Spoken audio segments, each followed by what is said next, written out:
Kebakaran hutan dan lahan yang terjadi di Desa Suak Puntung, Kuala Pesisir, Aceh Barat mengancam objek vital PLTU 3 dan 4 Kabupaten Nagan Raya yang saat ini sedang dalam proses pembangunan. Pasalnya, lokasi lahan yang terbakar berjarak sekitar 300 meter dari lahan PLTU 3 dan 4. Untuk mencegah api semakin meluas, apalagi mulai mendekati objek vital tersebut, personel TNI dibantu pihak kepolisian serta tim pemadam kebakaran dari Badan Penanggulangan Bencana Daerah Kabupaten Nagan Raya terus melakukan berbagai upaya. Dandim 0116 Nagan Raya, Letnan Kolonel Infanteri Guruh Cahyono, yang ikut memimpin proses pemadaman api di lokasi karhutla tersebut, mengatakan sebagai upaya mengantisipasi terus meluasnya karhutla, pihaknya melakukan penggalian parit dan embung di lokasi.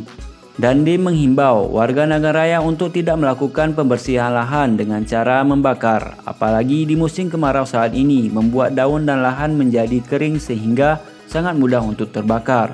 Melakukan pembakaran lahan dan hutan, kata dia, merupakan salah satu bentuk pelanggaran dan dapat dipidana jika terbukti melanggar.